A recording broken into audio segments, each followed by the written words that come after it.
My name is Colin, and you are watching ClassyHerps.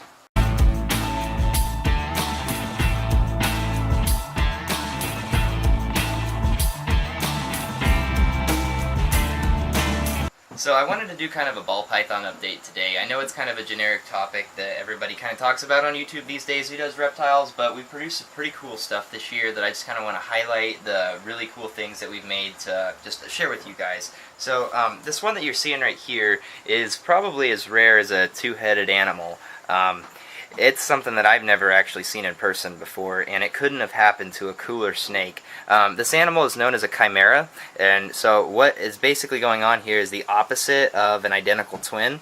So it was basically two embryos that were in the same egg to begin with, basically fused together in the early on processing of the development of the egg, and one of those babies happened to have been an ivory, which is a super yellow belly. And the other embryo was a super stripe, which is what happens when you breed a yellow belly to a specter. And so you can see here that these patches of white, you can actually see a little bit of a yellow stripe. That's how we know that it's an ivory. And then the other parts are obviously a super stripe. There's nothing else out there that is as characteristic as that bright yellow black outline stripe. And so what's going on here is actually this is one snake and that's another snake, so it has two sets of DNA fused into the same animal, and it's a little girl, so we were pretty excited about that. She's just as healthy as could be. She actually came out of the egg really big and fat because she is actually two animals fused into the same one. She's got quite an attitude, so she'll strike at about anything. But that's something pretty cool that we were very excited to hatch out, and she was siblings with a bunch of other really cool snakes. We got some just plain ivories like this. This is what they're supposed to look like when they come out with that white. You can kind of see that line going down his back there, but that's what they usually look like. We didn't actually get any of the super stripes out of that clutch to show you what the other part is, but you could kind of get the idea. Some of the other really cool stuff that we've hatched out that looks very similar. Where did I put that? Right here. This is a super fire, so even though it looks very similar to that ivory which I just showed you, it's completely different genetics. So this is a homozygous form of a fire, and a lot of the times when these guys get older, they'll get these yellow or orangish splotches down their side and down their back, which is kind of an indicator of a fire. But they are that pure white with the black eyes, similar to that ivory, which is that super yellow belly form. This is what a fire looks like. It's just by itself.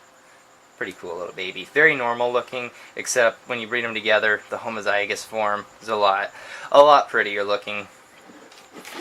And then one of my favorite projects, I look forward to making this combination every year just because it never ever gets old.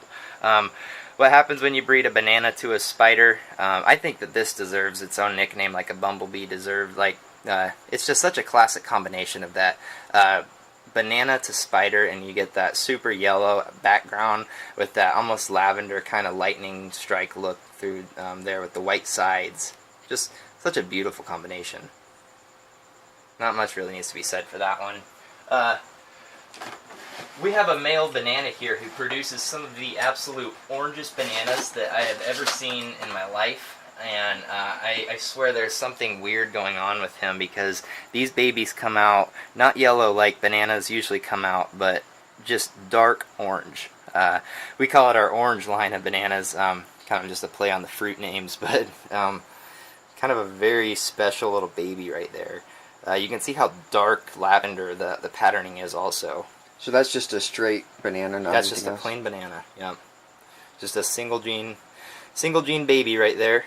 And you can just see the contrast. I wish it had a plain, like a standard banana, but you can look up on Google like what they usually look like, and it is actually more of a banana yellow. But this is obviously orange. So we're honestly not sure why his babies come out looking like this, but when he produces bananas, they always come out very, very dark. So he kind of has a special version of the banana gene, which makes him kind of cool.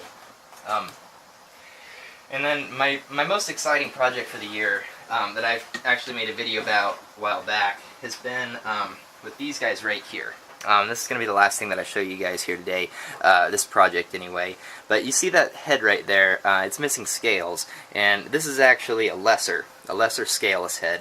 And it's one of quite a few scaleless heads that we've managed to hatch out this year, which I've been very just overwhelmed, excited about this, because the odds have played out very well. We've had very good luck with our incubation and the odds on the scaleless head stuff. So what I'm really looking forward to, in about 2 years, I'm going to breed this girl right here with this boy, brother and sister, and hopefully produce the first scaleless bell. So a pure white snake that has no scales on it at all, which I don't even have a clue what it'll look like, but I'm really excited to find out. So we've got a few other things like that are scaleless. Like we've got scaleless spider, and this is one thing that I found very interesting. The scaleless gene is like piebald in the way that it changes a lot in the amount of variance, like how much it expresses itself. This is a pretty low expression one. You can see there's only a few scales missing there compared to some of those others. But nonetheless, it is a scaleless head, and it will make scaleless babies when bred to each other. And I've noticed also that it really messes up the pattern of a lot of different morphs. Like this is actually a scaleless pinstripe, and you can see how funky and wavy it makes that pattern. It's weird. And that one is actually a pretty high expression scaleless head. So you can see like down here it makes it, there's almost no dorsal striping, and it's just these kind of almost horizontal pinstripes. It's really kind of funny looking. But so we've got the pinstripes, we've got some het ghost stuff, we've got some het pied scaleless stuff, and a couple other projects that I'm really looking forward to. But I just really wanted to show you guys that, and so we've got 2 baby racks filled up here, and we've got about 2 more eggs worth in the incubators right here. We've got that over there, and then behind over here got those, and then we've got even more clutches up there in our small incubator. So we got a lot of clutches still to hatch, and a lot of really cool stuff still to hatch also. So I'm sure I'll probably make another ball python update video, but until next time, it's been ClassyHerps.